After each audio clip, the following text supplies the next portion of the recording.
me conhece, a Lívia fez em relação, a colocação em relação ao Lar Fraternidade Maria de Nazaré.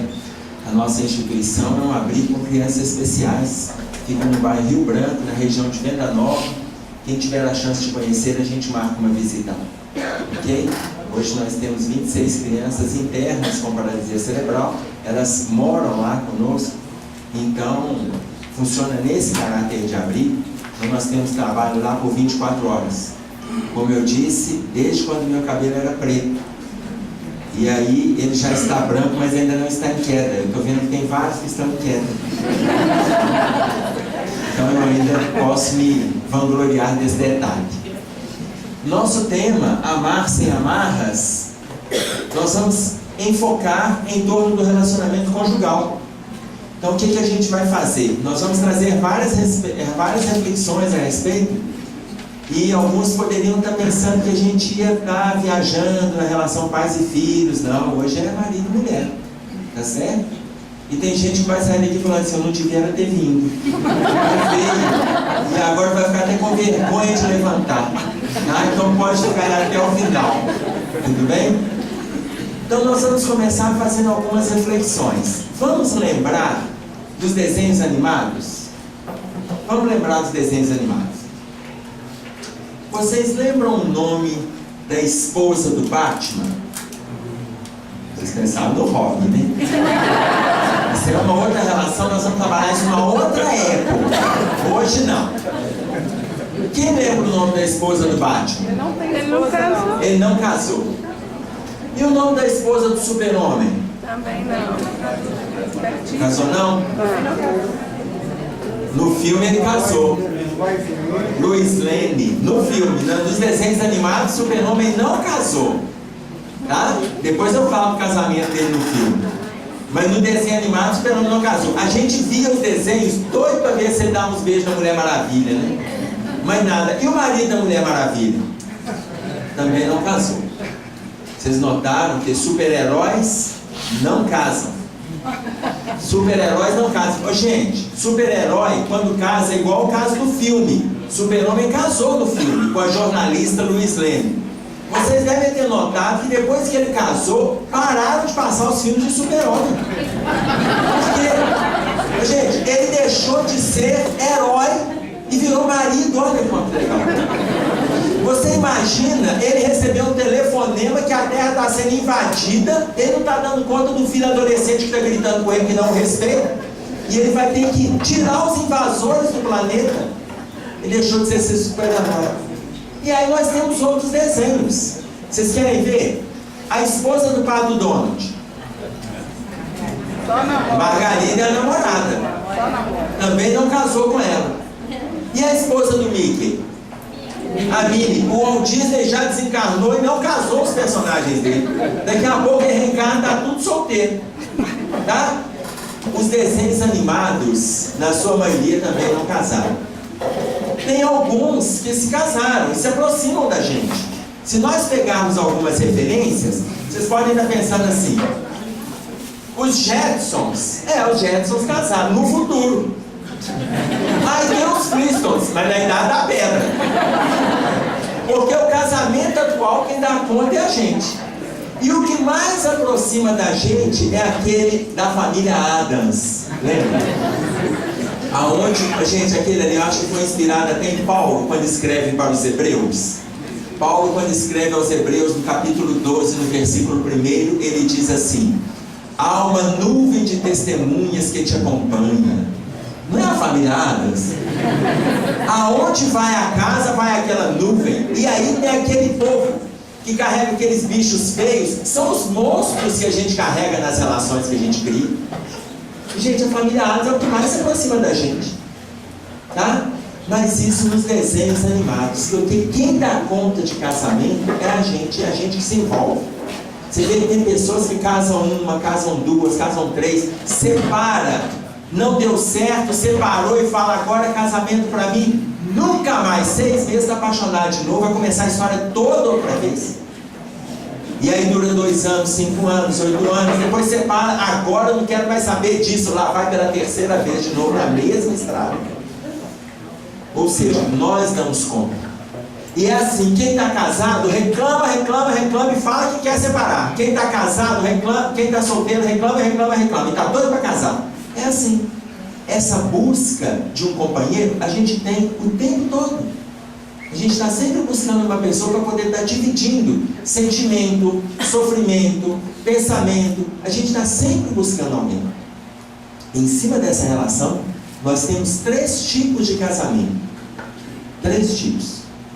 Casamento provacional, expiatório e de almas afins. Provacional, expiatório e de almas afins. Tá? Ora, só de pensarmos na palavra casamento, o Livro dos Espíritos, na questão 695, em lei de reprodução, na terceira parte da obra, ele coloca para nós que casamento é um progresso na marcha da humanidade. Ele é um progresso porque você aprende a conviver com aquela pessoa que você escolheu. Você e o marido, você e a esposa. Depois de você conviver com um, vem o primeiro filho. Você já está convivendo com 2 pessoas. Depois vem o segundo filho, você já está convivendo com 3. E você convive com a cunhada, com a sogra, com o sogro, com o primo, com o vizinho. É um progresso na marcha da humanidade. Por quê? Porque está dentro da lei de reprodução, mas está dentro da lei de sociedade, que fazem parte das leis divinas universais. Então você começa aqui e vai estendendo o seu núcleo para a família universal. Por isso é que é um progresso. Ah, mas e quem não casa? Quem não casa também progride por outras vias. Todo mundo está buscando uma forma de progredir. Pelo casamento nós temos essas 3 formas: provacional, expiatório e de almas afins. Qual desses que predomina entre nós? Expiatório, almas afins, provacional. Mas toda mulher busca o príncipe encantado, que é a alma. Toda mulher busca a alma afim. Coitada das igrejas. Passa a encarnação sofrendo dia a dia. E ao lado do sapo. Tá? Porque você imagina, a gente sabe direitinho a resposta assim. Qual que predomina? Quando a gente está falando para um grupo mais maduro e tal, né? Depois de 10 anos de casado, eles falam assim: expiatório. E para aguentar o que eu aguento, só espiando. Quando você pega aqueles que estão casados há 2 anos, 5 anos, eles falam assim: provacional.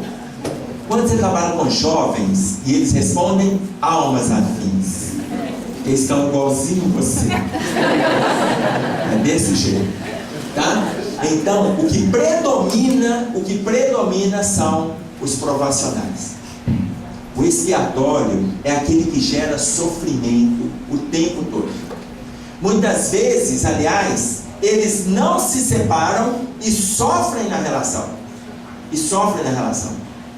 Sem colocar a questão religiosa no contexto. Eles não se separam, mas se agridem, se prejudicam, se perturbam o tempo todo e ficam juntos. Isso é expiatório.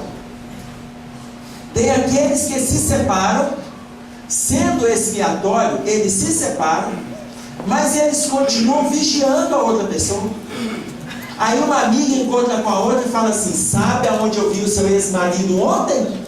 Ela fala assim: eles já estão separados há 3 anos. E ela fala assim: onde é que estava aquele cachorro? Gente, se eles já estão separados há 3 anos, aquele cachorro pode perambular por qualquer viela. Tá claro? Não tem ninguém que tem nada a ver com isso. Acabou, aquele casamento acabou. Mas eles ainda se perturbam, mesmo separados. Então o casamento expiatório é aquele que gera dor.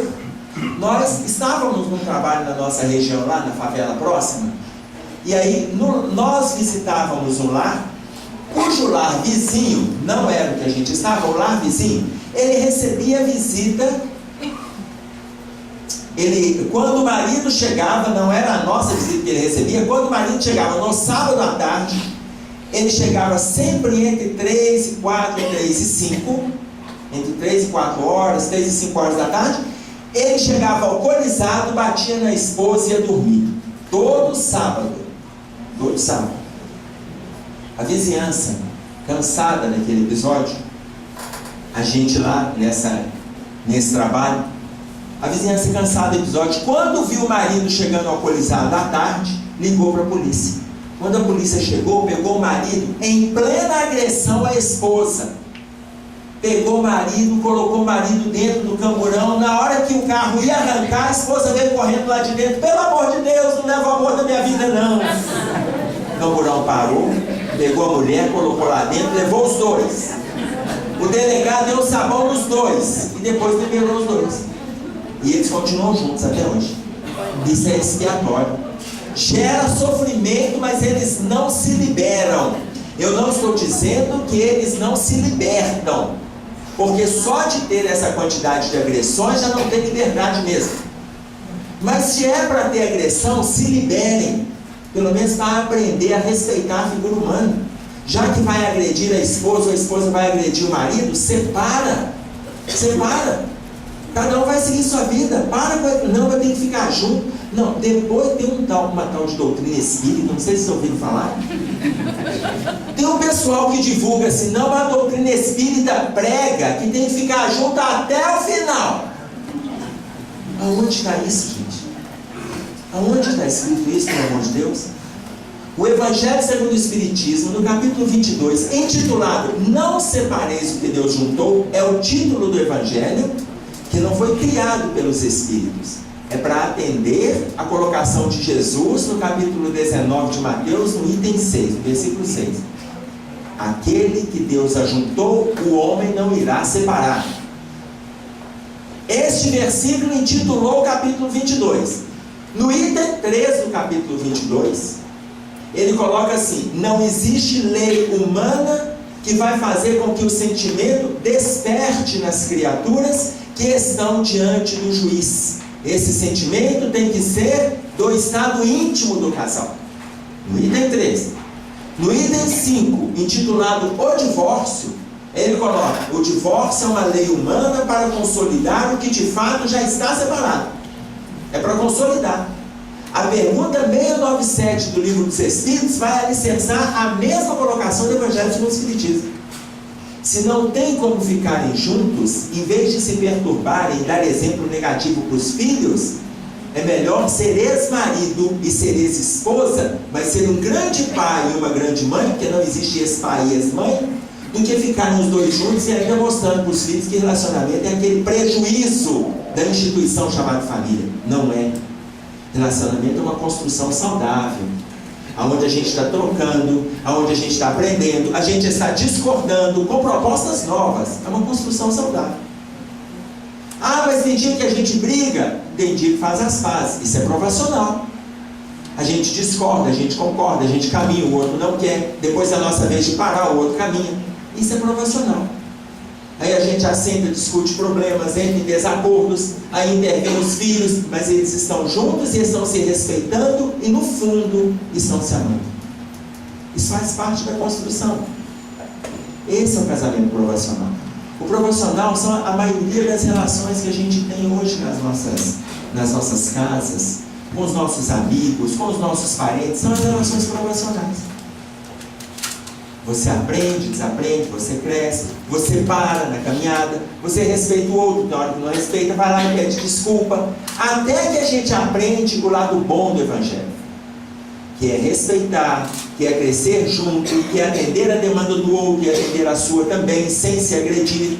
Tanto que André Luiz coloca para nós no livro Sol nas Almas, entender que o amor inclui o respeito, a cortesia, a afabilidade e a discrição.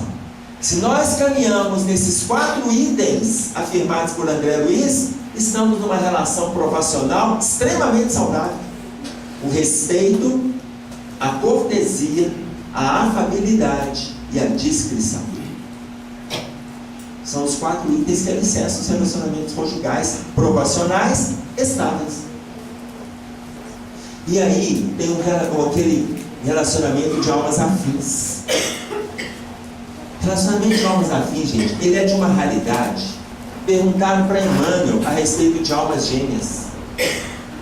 E o Emmanuel coloca para nós que raríssimos são os casais que estão casados e representam alma gêmea uma da outra. Raríssimos são os casais. Eu estou olhando para vocês aqui, ninguém está com cara de raríssimo. Ou vocês são provacionais ou expiatórios. No melhor da hipótese, é melhor ser provacional. Tá? Porque raríssimos são os casais. E ele coloca que muitas vezes o casal está na terra, que as almas afins existem. O casal está na terra, mas um está numa missão no Chile e o outro num outro compromisso na Rússia.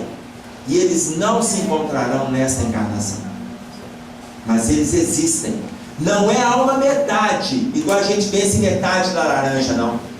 A metade da laranja, se você parte, se ela é serra d'água de um lado, ela não pode ser azeda do outro. Não tem jeito. Isso é metade da laranja. Tem que ser serra d'água dos dois lados. Agora, alma metade, a gente pensa que é uma individualidade para cada duas pessoas, então não tem jeito. Almas afins, sim, são duas individualidades dispostas no mesmo objetivo, no mesmo ideal. Então, raríssimos são os casais.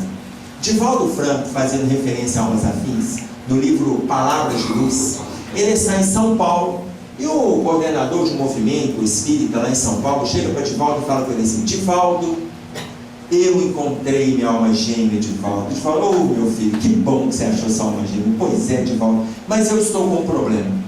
Qual o problema, meu filho? Que, Divaldo, como você sabe, eu sou casado e minha alma gêmea não é a minha esposa. Ah, meu filho, isso é um problema mesmo, é verdade. Pois é, Divaldo, mas eu já pensei numa solução. Qual solução que você pensou, meu filho? Divaldo, eu pensei de você conversar com o Dr. Bezerra de Menezes, porque como ele é o mestre na reencarnação e na desencarnação, ele desencarna a minha esposa, eu vou me casar com a minha alma gêmea, e a minha esposa vai nascer nossa filha. E o Divaldo coloca que ele até chorava na proposta. E aí o Divaldo pensou: então tá, meu filho, então tá. Divaldo foi embora para a Bahia, não falou nada com o Dr. Bezerra. No final da reunião mediúnica, o Dr. Bezerra veio para a comunicação e o Divaldo não falou nada. O Dr. Bezerra falou assim: quanto à proposta do nosso irmão de São Paulo, diga-lhe que, como eu sou mestre na reencarnação e na desencarnação, basta ele me autorizar, eu vou desencarná-lo, caso a alma gêmea dele com o terceiro gêmeo, ele vem filho da alma gêmea dele. Aí ele não gostou. Ele não gostou, porque a nossa tendência é assumirmos o egoísmo das nossas decisões. A gente pensa na gente. A gente quer atender só as nossas demandas afetivas, emocionais, psicológicas. Isso é egoísmo. Então ele não aceitou, então ele fica com a esposa dele, assume os vínculos que ele já tinha predito antes e fica quieto no lugar dele.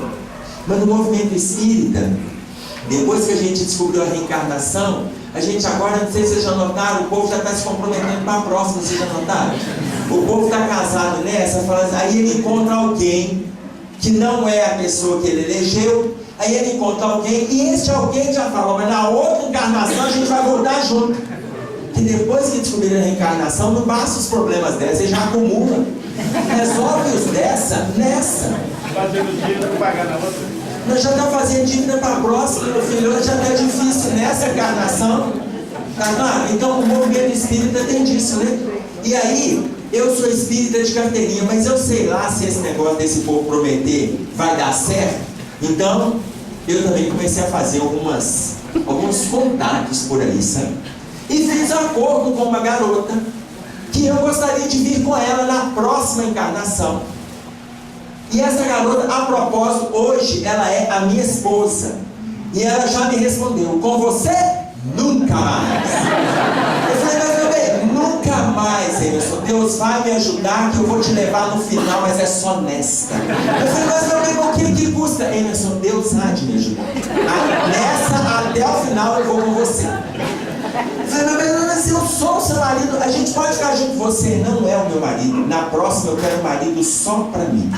Eu falei: mas por que não? Emerson, você é casado comigo, mas você é casado com o movimento espírita, você é casado com o povo do interior, sabe aquele grupo lá do Célio Xavier, das outras casas? Mas você é casado com muita gente, eu quero um marido só para mim. Eu falei: mas isso é egoísmo. me deixa ser egoísta. Eu quero ter o direito ao egoísmo, é um direito meu. Eu quero ter um marido só para mim, eu não quero dividir mais marido. E aí eu estou na luta, eu tenho até o final dessa encarnação para convencê-la de que eu sou um bom partido. Claro, estou na luta para convencê-la. Você imagina, em qualquer uma das 3 relações, provacional, expiatório ou de almas afins, a gente remonta as 4 palavrinhas do André Luiz. Entender que o amor inclui o respeito, a cortesia, a afabilidade e a discrição. Respeito é dar conta da individualidade do outro, permitir o outro trabalhar, estudar, opinar, ouvir o outro até o final. E aí o outro te respeita, te dando a chance também de se posicionar. Não é ficar investigando as coisas do outro, é confiar na pessoa que você escolheu, isso é respeito. Cortesia é você atender com delicadeza quando o outro te convida, quando o outro te chama, quando o outro te pede. Cortesia é exatamente a educação que vem de casa. São aquelas palavrinhas mágicas que a gente ensina para os nossos filhos, que a escola ensinou para nós. Muito obrigado, dá licença, me desculpe e por favor. São as palavrinhas que a gente tem que estar usando no dia a dia. Isso é cortesia. Então a gente tem que estar representando isso no nosso lar. A esposa está conversando com ela: meu bem, dá licença um minutinho, deixa eu só atender o telefone, meu bem, dá licença um minutinho que eu estou cansado, deixa eu tomar um banho, a gente continua daqui a pouco. Sem deixar o outro falando sozinho. Não é isso não, não é virar as costas quando o outro está conversando conosco não. Isso é um desrespeito, isso é uma questão. Aumentar o tom de voz, ameaçar o outro, isso é um desrespeito. Isso é falta de cortesia. Quando ele fala de afabilidade, André Luiz está falando de carinho, está falando de afeto. Qual é a última vez que a nossa esposa deitou, dormiu no nosso peito? Qual é a última vez que nós falamos para ela que a gente a ama e que nós ouvimos dela sobre o amor que ela tem por nós? Tem muitos casais que chegam para mim e falam assim: mas eu não amo como era antigamente. É óbvio que não, o tempo passou, o amor é outro. Se o amor não evolui, o casamento acaba. Outro dia, encontrando com um amigo na via pública, ele olhou para mim e falou assim: Emerson, você está casado até hoje, porque está tão natural separar, que o estranho no bate-papo ali era eu que estava errado. Eu falei assim: estou, meu filho, estou casado até hoje. Não, mas você está com a mesma pessoa? Eu falei: não, eu estou com a mesma mulher, a pessoa mudou. Ele falou: como assim? Eu falei assim: meu filho, a minha mulher, nós temos mais de 20 anos de casado, ela mudou. Porque se ela fosse a mesma pessoa, com 20 e poucos anos, 20 e tantos anos, talvez a gente não estivesse juntos. Porque eu também mudei. Eu sou o mesmo homem, mas não sou a mesma pessoa. Então o casamento é isso, a cada dia a gente aprende, a gente cresce. E aí vem respeito, cortesia, aí olha a parte da afabilidade. Carinha todo dia. As pessoas colocam que elas estavam namorando. Ah não, eu namorei 4 anos. De casado eu já tenho 20, então eu tenho 24. Não, você tem que namorar os 24 anos que você está junto com a pessoa. Não, a gente namora, depois que casa não namora não, aí cuida de conta, paga dívida, prepara viagem, reclama, briga, xinga, engorda. É assim. Por que não pode continuar namorando? Por que a gente só se preocupa com o bem-estar quando está solteiro? Por que a gente não pode cuidar da afabilidade depois que a gente está casado? E aí, por fim, ele fala da discrição. Tem problemas conjugais que são para serem resolvidos dentro de casa. Tem hora que você pode contar com uma irmã, um amigo, mas olha, você tem que aprender a conversar com o seu marido, conversar com a sua esposa. Discrição. Não é sair falando para todo mundo, não. As pessoas não têm nada a ver com o problema da gente. Ah, mas a gente conversando com alguém, pode acontecer, mas tem gente que tem um amigo do peito. Ah, eu vou contar que eu tenho um amigo do peito, e esse amigo do peito ele vai me ajudar. Só que o amigo do peito tem um amigo do coração. O amigo do coração tem um amigo do joelho. O amigo do joelho é um amigo da perna. O outro é um amigo do cérebro. Daí a pouco está todo mundo sabendo do seu problema. Porque você confiou no amigo do peito. Que tem um outro amigo, que tem um outro amigo, quem faz um amigo, faz outro amigo. Daí a pouco todo mundo sabe de tudo. Discrição. E olha, para o André Luiz colocar isso, ele deve estar assistindo às nossas relações num jogo de fofoca interminável. E para ele colocar, gente, você imagina que em Levítico, lá no Velho Testamento, no capítulo 19, versículo 16, Moisés colocava para nós assim: não andarás como mexeriqueiro. No Velho Testamento, Moisés já cobrava da gente disciplina em relação à língua. E até hoje, aí vem André Luiz colocando descrição. Nós não estamos dizendo que a gente não deva contar com uma pessoa lá numa situação muito delicada. Mas olha, o que as obras estão oferecendo para nós, o que nós temos livros trabalhando relacionamento de família, está tudo ali. Se a gente começar a colocar em prática, nós não vamos ter atritos, não. Depende das nossas escolhas.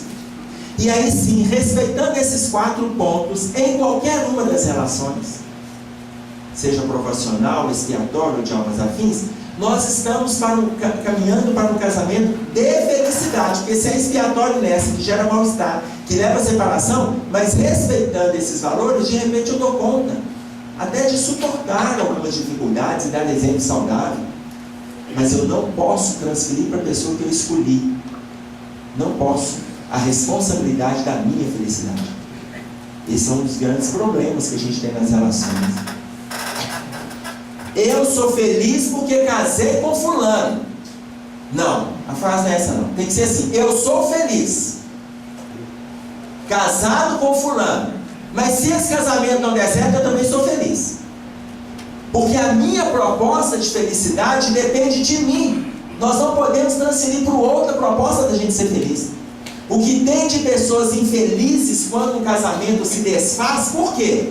Aí a esposa fica infeliz, abre uma porta para um quadro depressivo, começa de uma leve tristeza porque o marido foi embora.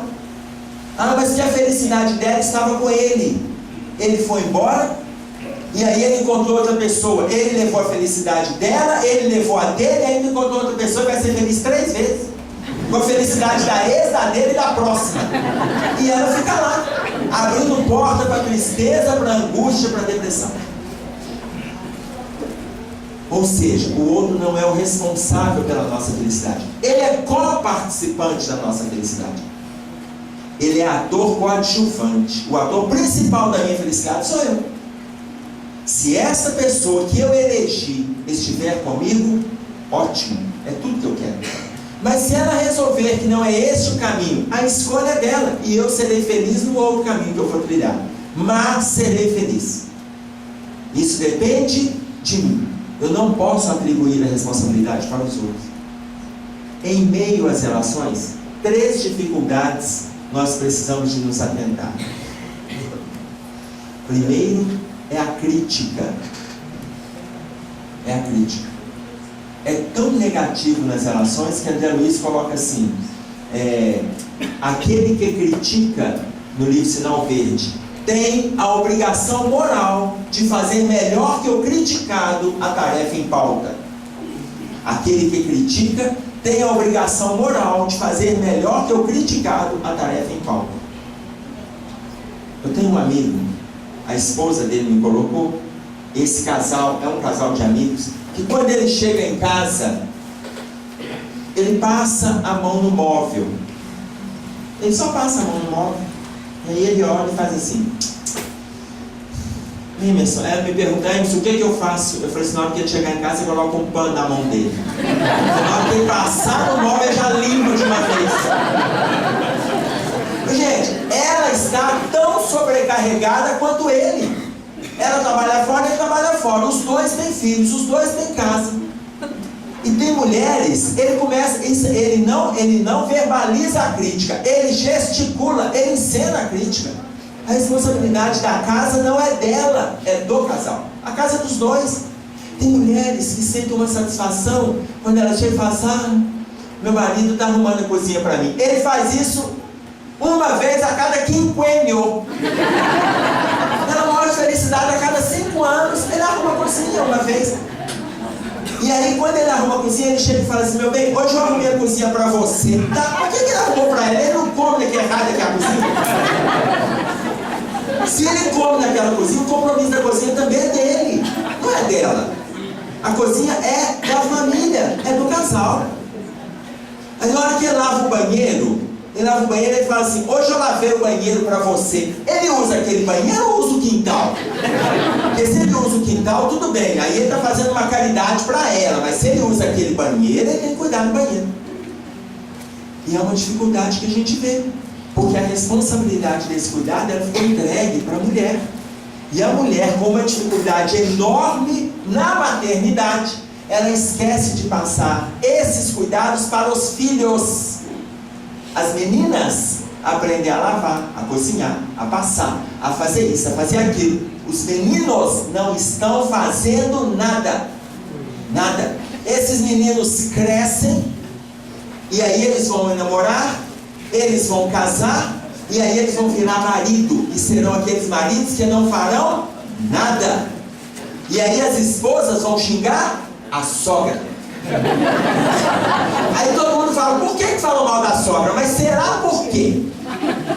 Ou seja, o pai, quando o pai ele é coparticipante, quando ele é coadjuvante, os meninos estão vendo um exemplo. Se a mãe fala: meu filho, hoje você vai lavar o banheiro.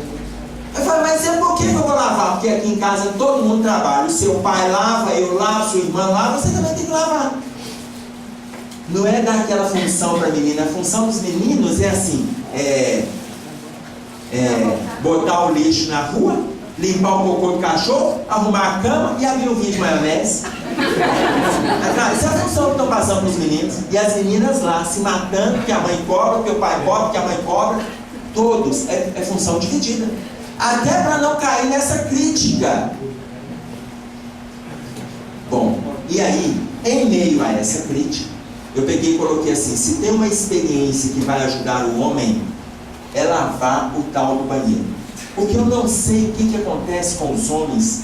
Hoje eu vou contar para vocês como que o homem tem uma facilidade para errar um vaso sanitário. Gente, aquilo ali é impressionante. O vaso tem uma boca desse tamanho. O homem só tem um pênis. Porque se ele tivesse 5, pelo menos se fechava. Ele só tem um. Na hora que ele tem um, ele vai lá. Hoje eu vou contar para vocês por que ele erra o vaso. Porque até isso a gente tem que aprender na casa espírita. Porque lá fora ninguém conta. As mulheres ficam indignadas porque na hora que o homem sai do banheiro, ela tem que limpar a borda.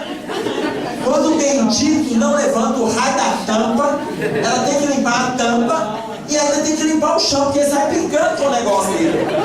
Gente, não tem necessidade disso, porque o vaso é daquele tamanho. Um dia eu fui falar isso numa casa, uma pessoa lá falou: pelo amor de Deus, não conta não, porque isso é um segredo milenar. Eu falei: hoje nós vamos desfazer segredos milenários. Porque veja bem, está lá o vaso sanitário daquele tamanho. Tem uma poça d'água ali no meio. O homem, ele vai fazer o xixi, mas ele mira de tal maneira que não pode acertar na poça, porque ninguém pode escutar o barulho do xixi. Ele acha, isso é a cabeça de homem, a cabeça de homem funciona assim. Ele acha que as pessoas vão pensar que ele está lá dentro fazendo xixi. Ou ele faz xixi, ou ele faz cocô, ou ele toma banho. Mas isso é o normal do banheiro? Porque se ele estiver fazendo algo mais, ele precisa do normal. Se ele estiver almoçando, tá errado. Aquele não é lugar. Tá claro? Aí ele faz o xixi de tal maneira que não pode acertar a bolsa d'água, porque ele faz aquele barulho. Não pode fazer barulho, não. Aí ele mira de tal maneira que não vai na poça, aí ele mira na rampa do vaso sanitário.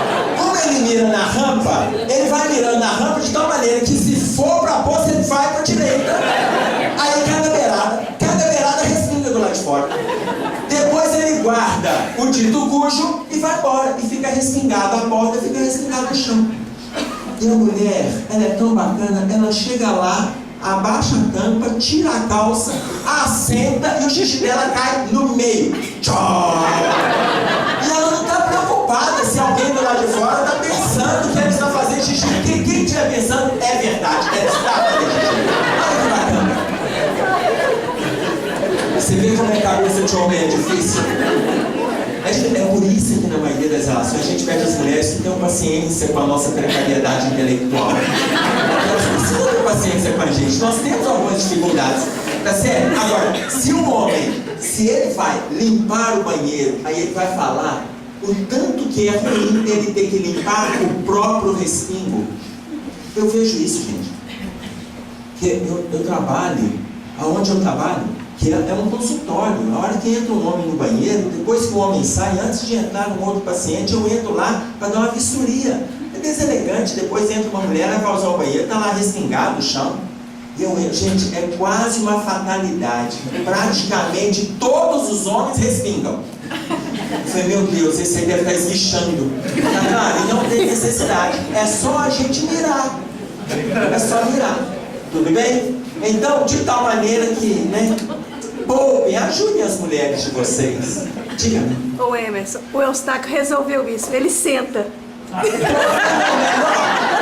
Assentou, resolveu o problema. Eu conheço o marido dela, gente. Ele é de uma altura descomunal. Ele vai errar mesmo. Ele é capaz de pegar as costas da tampa lá.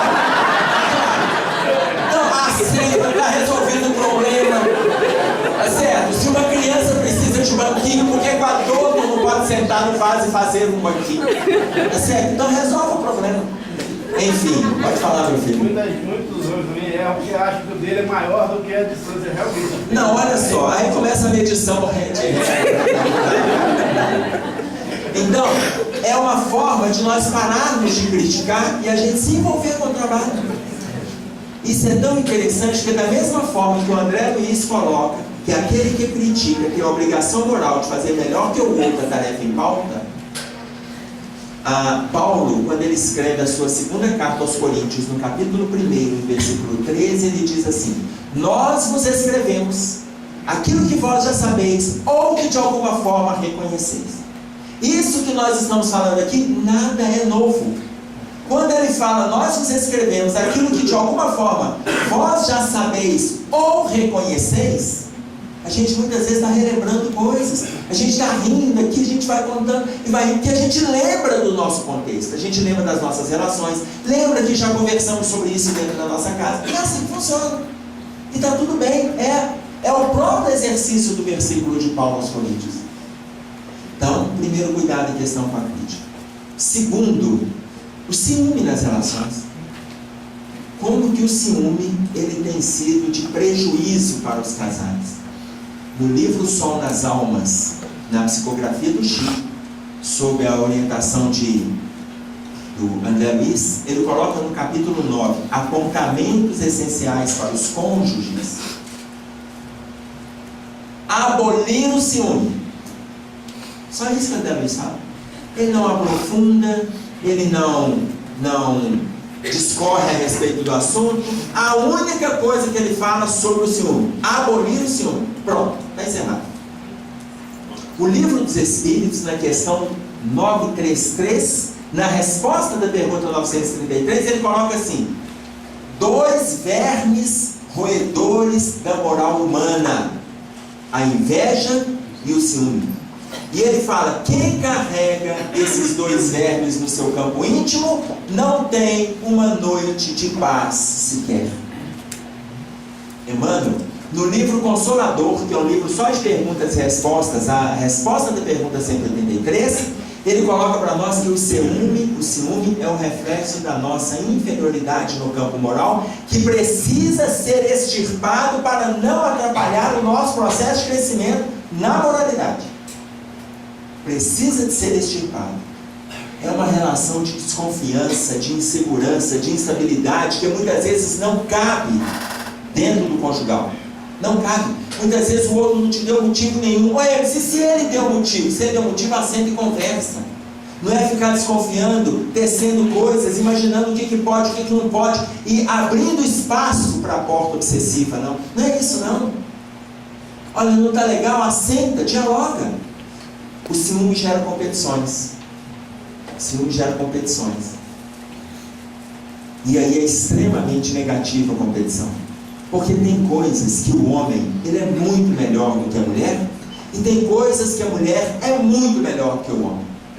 São estruturas diferentes, formas diferentes de lidar com as dificuldades. Então um sobressai no ponto, o outro sobressai em outro ponto. Vamos pegar algumas diferenças e depois entender o porquê. pegar 3 aspectos. O homem, ele é muito melhor do que a mulher na orientação espacial, no senso de localização. Tá? Isso é fruto de pesquisa, esses dados que eu estarei passando para vocês. Ele é muito melhor que a mulher no senso de localização. Isso é tão significativo que o mapa em Londres, quando a pessoa chega no aeroporto de Londres, é um turista, se ele chega no aeroporto de Londres, eles vão oferecer 2 tipos de mapas. Quando é mulher, o mapa é um livro. É um livro. Quando é um homem, é um mapa tradicional. O mapa é um livro, assim, você vai abrindo, você tem que ir por páginas, porque tem atrações, centros comerciais, shoppings, praças, prédios altos e tal, para ela poder se localizar. E o homem pega o mapa normal. Tá claro? Agora, o homem tem um senso de localização mais elaborado. O senso de localização. Tá? Mas necessariamente isso ocorre com todos os homens? Não. Não ocorre com todos. Tem aqueles que não têm, mas eles pegam o mapa e falam, a esposa fala, meu bem, o aniversário está aqui o endereço. Ele olha o endereço e fala assim, conheço esse lugar. Cresci nesse bairro, conheço como a palma da minha mão. Conheço. E aí os dois vão juntos, vão de carro, ele está dirigindo. E aí ela chega e fala assim, meu bem, a região é essa aqui. Ele fala, pode deixar que eu sei onde é que é. Ela fala, não, filho, eu sei onde é que é. E aí ele vai pelo endereço e daí ele dá uma volta. Quando ele volta no mesmo lugar, ela fala assim, é a segunda vez que você passa por aqui. Ele fala, cala a boca que eu sei onde é que é. E aí ele continua dando volta. Na hora que ela fala de novo, ele fala assim, se você falar de novo, nós vamos para casa. Ele não para perguntar. Ele não para. Porque na cabeça dele, parar para perguntar significa fragilidade. Significa fragilidade. E ele não pode se apresentar frágil, porque a mulher não gosta do homem frágil. Mas isso foi ensinado para a gente lá pela mamãe. Foi ensinado pelos nossos pais. O menino, ele não pode cair. Porque quando ele cai, não quer saber de mim chorar na minha cabeça não. Pega a bola no chão do seu primo, vai pra rua e vai chorar, vai jogar bola na rua. Não quer saber de mim chorar não. Quando a menina cai, vem cá, filho, não chora não, mamãe te ama, e tal. Pega no colo, balança, vai pra lá, vai pra cá, sabe? O menino não pode chorar. Quando eles entram na adolescência, a menina da mesma faixa etária, 13, 15, 17, elas não querem homens frágeis, que choram, telefone pra mamãe pra saber como é que tá, que leva a blusa porque a mamãe recomendou. Ele pode morrer de frio, mas ele tem que se achar. Ele tem que ser blusa. Tá claro? Então, por quê? Porque isso na cabeça dele é fragilidade. Quando ele casa, as mulheres não querem homens frágeis. Elas querem homens fortes. Então, na hora que ele está lá, isso parar para perguntar na cabeça dele, demonstra insegurança. Ele não para e pergunta. Então, embora ele muitas vezes esteja com o mapa na mão, ele vai. A mulher para com tanta facilidade que ele estiver atrás bate o carro. Ela vai perguntar. É certo que ela vai perguntar. Tá claro? Mas é o senso de localização. A mulher tem mais dificuldade no senso de localização. Eu estava com a minha esposa, a gente estava indo para o sítio do diretor da escola, numa confraternização de final de ano, onde ela dava aula, e eu estava dirigindo e ela com o mapa, olha só, que equívoco. E aí, ela estava com o mapa na mão e ela explicando aonde que ia entrar e tal, e era lá na região de Esmeraldas, entramos em Esmeraldas. E aí, na hora que a gente estava em Esmeraldas, ela falou assim, meu bem, chegou na antena. Quando chega na antena, você vira aqui à esquerda, e aí a gente vai dar, essa rua vai levar no sítio. Peguei, entrei à esquerda, mas caímos no matagal. Deve ter alguma coisa errada. Eu falei, vamos voltar na tal antena que é a referência. Voltamos na antena. E aí, na hora que nós voltamos na antena, eu peguei o mapa. E aí, eu fui virando o mapa.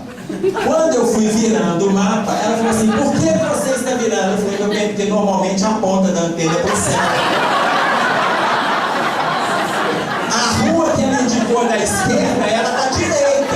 E quando virou a antena, a rua virou outra. Mas é equívoco natural. Eu sabendo disso, lendo o livro, fazendo palestra, eu peço a ela para nos orientar pelo mapa. Olha, isso é interessante, tá sério? Esse é. Então, hoje eu mando a meu filho, isso é da época do meu cabelo preto, não tinha como não, atenção. Enfim, esse no exemplo do senso de localização. outro lado, a mulher tem um campo visual extraordinário. E o homem não enxerga as coisas. Mas não enxerga mesmo. Não é ironia, o homem não vê. As mães dos filhos adolescentes, elas acham que os meninos estão fazendo isso de picadinha. Quando ele chega e fala: mãe, cadê a minha meia? Está na gaveta, meu filho. E ele abre uma gaveta, abre duas, abre três, ele não enxerga a bendita meia. E a meia está lá. O homem, ele tem um campo visual limitado. A mulher tem um campo visual amplo. Ela vai numa festa, a mente dela, o olhar funciona como uma parabólica. E ela sai gravando tudo que está na festa. Quando sai da festa, chega conversando com o homem e fala com ele assim, com o marido, e fala com ele assim: você viu a sandália da minha inimiga? E ele fala assim: eu não sabia nem que sua inimiga estava lá. E não é má vontade, que ele não quer assunto, não. Ele não viu mesmo. Porque fica parecendo que ele não quer conversar. Ele não enxerga. Ele não enxerga. O campo visual dele é limitado. Ele vê em profundidade. A mulher vê a lateralidade. Enquanto os dois estão na estrada, enquanto ela está vendo as flores do caminho, os jardins, as montanhas, ele está vendo um acidente a 5, 8 quilômetros do engarrafamento que está lá. Que ele vê em profundidade. O homem sai de manhã para trabalhar. Quando ele sai para trabalhar, ele tirou a mesa do café, guardou e tal. Quando ele chega à noite, ele abre a geladeira e vai pegar a manteiga. E aí ele não vê a manteiga. E ele fala para ela: cadê a manteiga que estava aqui? Ela grita lá no quarto: tá aí. Ele fala: não tá, não tá. Ela sai do quarto pisando duro, vem com uma raiva, abre a porta da geladeira, mete a mão lá dentro e faz aparecer um pote de manteiga. É uma mágica. Mas acontece que ele justifica. Ele colocou o pote de manteiga na prateleira de cima. Outras pessoas mexeram e guardou lá embaixo. Ele não vê. E não é má vontade, ele não enxerga. Não enxerga. É o campo visual. A terceira dificuldade, que vai alicerçar o nosso terceiro aspecto do relacionamento conjugal, são as palavras. Quem fala mais, o homem ou a mulher? Não, eu gosto de fazer perguntas difíceis, para o pessoal refletir. Alguém tem dúvida? Não. Ok. Então, alicerçando que ninguém tem dúvida, o homem fala em média 3.000 palavras por dia. A mulher fala, em média, 12.000 palavras por dia. É uma coisa espantosa. Tá? E aí, eu costumo colocar para os casais o seguinte: não briguem de manhã sem fazer as pazes à noite. Façam as pazes. Porque se ela ficar 2 dias sem falar o que lhe é de direito, quando fizer as pazes, pode ser problema. Então, são 12.000 por dia. E aí a mulher está conversando, ela está colocando para os homens, eles escutam. Eu vou contar um segredo para você. Aliás, eu acho que eu já estou revelando vários, vou contar mais. Quando as mulheres estiverem conversando com os homens, isso é um dos pontos que dificultam o diálogo. Vocês vão notar que os homens, eles escutam, e você, na hora que ele está te ouvindo, ele está te ouvindo. E aí você pergunta para ele assim: você está me ouvindo? Porque o homem, como ele não tem uma fala muito elaborada, ele fica assim: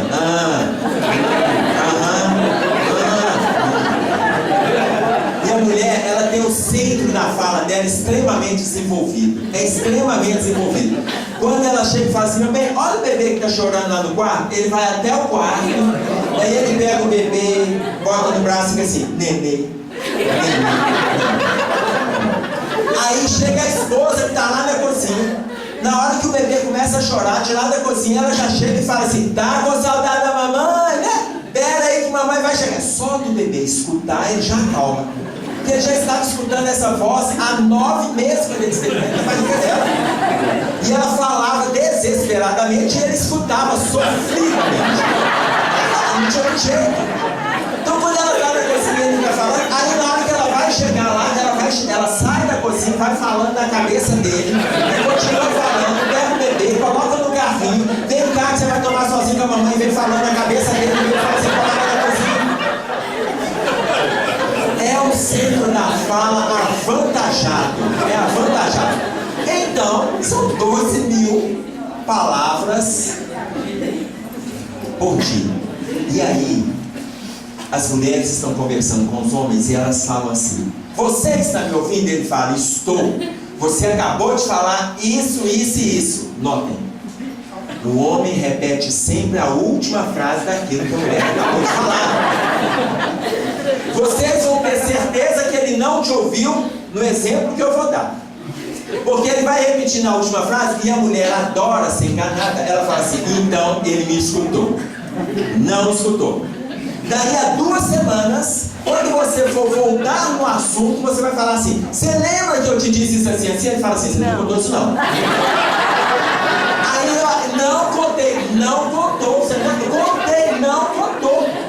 Porque ele tem o hábito, e isso, gente, já é da mentalidade masculina. Ele vai escutando o que você vai falando, ele vai apagando e guarda a última frase. Ele apaga e guarda a última frase, ele apaga. Porque ele sabe que a última frase é onde você quer chegar. Você vai dando tanta volta que até chegar na última frase, ele fica, inconscientemente ele pensa assim: eu vou ficar guardando informações obsoletas. Daí a 2 semanas, 3 semanas, você descobre que ele não te ouviu. Enfim, a mulher precisa aprender a ser mais objetiva e o homem ser mais atento. Ora, por que essas coisas acontecem? Vamos pegar esses 3 aspectos. Vamos lá no nosso processo evolutivo. Lá no primitivo, o homem saía para caçar e a mulher ficava cuidando da cria. Quando ele saía para caçar, ele ia e voltava. Ele ia e voltava. Ele ia e voltava. Ele desenvolveu um senso de localização. Ele desenvolveu. Então essas direções que ele tomava, a mulher ficava cuidando da cria, ela desenvolveu o campo visual, porque ela tinha que proteger a cria, ela tinha que estar atenta a tudo que estava em volta.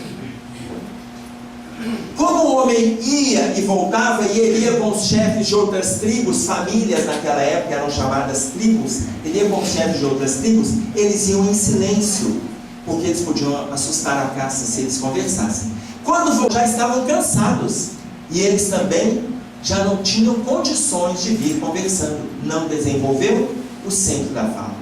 A mulher ficava com a cria e ela falava, a cria falava, ela falava, a cria falava, aquela falação.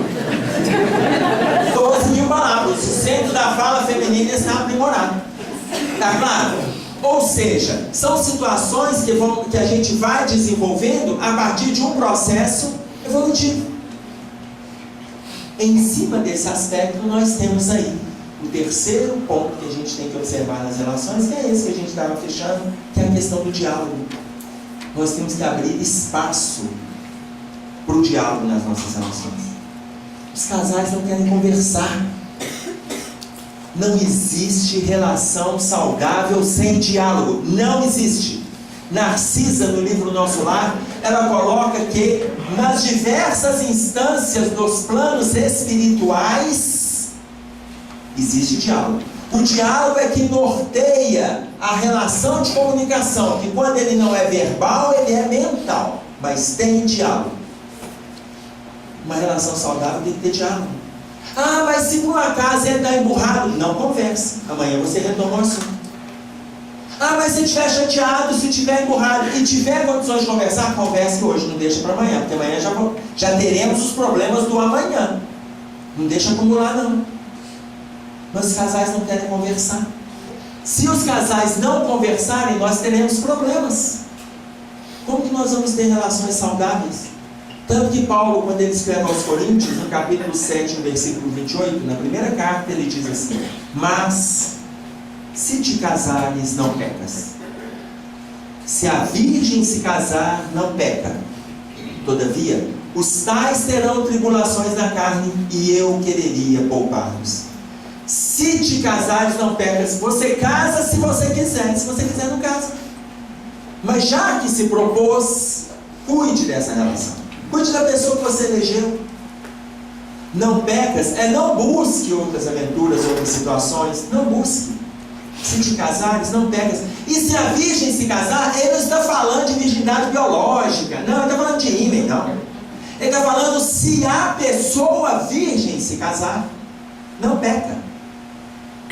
Se a pessoa não passou por um outro relacionamento, não teve um outro envolvimento, não teve uma outra ligação, se ela também se casar, não vá buscar uma outra aventura. Mas ele alerta: os tais terão tribulações na carne, e eu quereria poupar. Porque casamento é isso mesmo, gente. São tribulações, são dificuldades. Ele gostaria de nos poupar, mas os comprometimentos que a gente vem acumulando de encarnações faz com que a gente viva essas situações.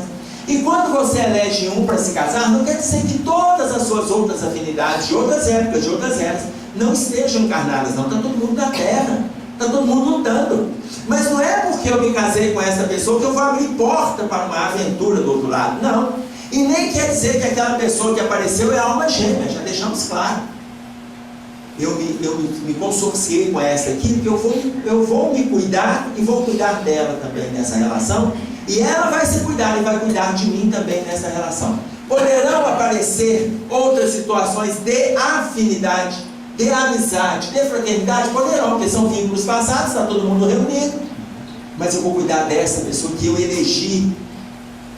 E essa pessoa, na maioria esmagadora das vezes, faz parte do compromisso que eu escolhi do lado de lá. E aí, quando os casais não conversam, eles assumem aquela postura de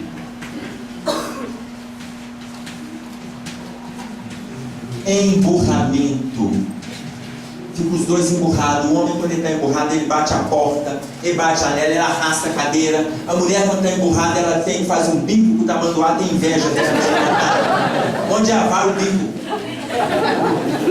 Emburramento. Por quê? Porque os dois não estão dialogando. Ô, gente, emburramento é encontro do burro com o jumento. Ô, gente, não tem espaço para isso dentro de casa, não. Não tem espaço para isso dentro de casa. Mas nós podemos fazer uma relação saudável quando a gente chegar no ponto que Jesus ensinou. Falando com os discípulos: tenho-vos chamado amigos, porque tudo quanto ouvi de meu Pai vos dei a conhecer. No capítulo 15 de João, no versículo 15, ele coloca para nós: tenho-vos chamado amigos, porque tudo quanto ouvi de meu Pai vos dei a conhecer. Quando a gente consegue transformar o nosso parceiro, no nosso cônjuge, no nosso grande amigo, nós estamos colocando em prática o ensino de Jesus na raiz. Nós não estamos colocando aquela questão do amiguinho que fala assim: lá em casa nós somos amigos, porque quando o casal fala isso é porque não tem sexo. Não é isso, não. Nós somos amigos porque a gente conta um com o outro. Eu confio no outro os meus segredos, e o outro confia em mim os seus segredos. É a grande relação de profundidade no conjugal, é a relação de amizade.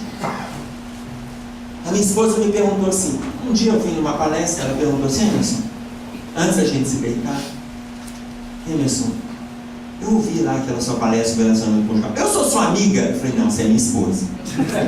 Emerson, mas eu não sou sua amiga. Você é minha esposa, meu bem. Minha esposa, está ótimo, você me conhece mais do que todo mundo. Eu não tenho um amigo que me conheça tanto quanto você, mas é minha esposa.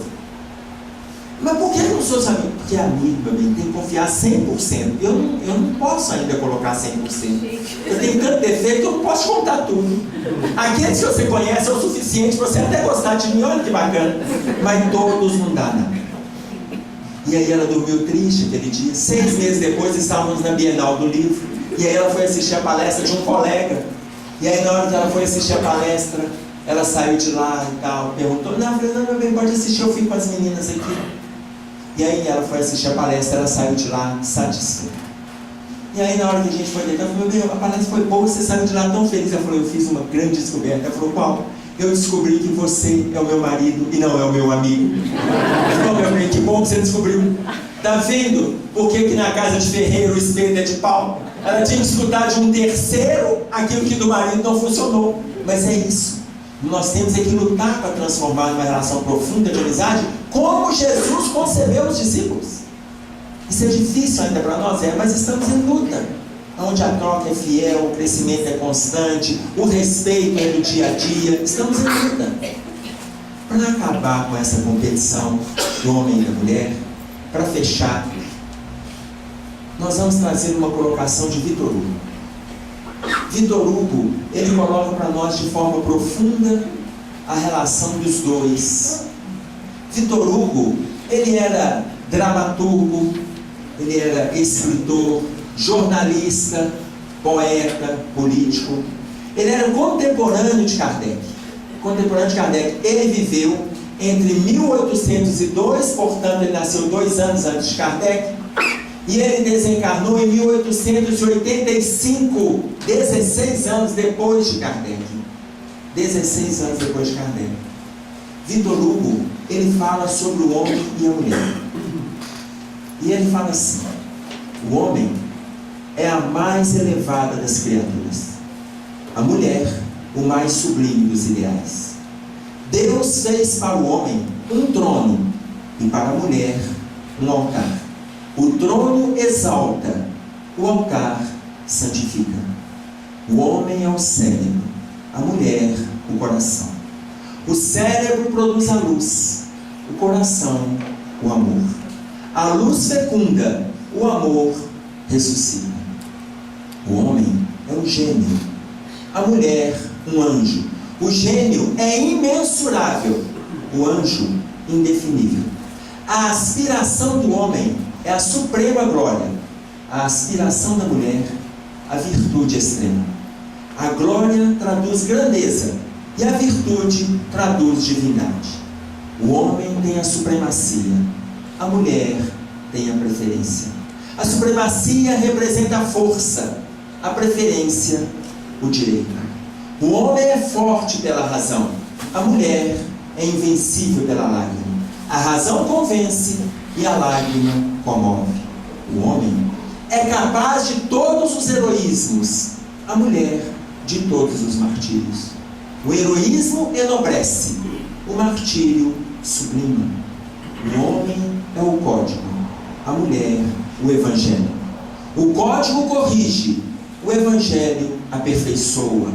O homem é um templo, a mulher um sacrário. Ante o templo, nós nos descobrimos.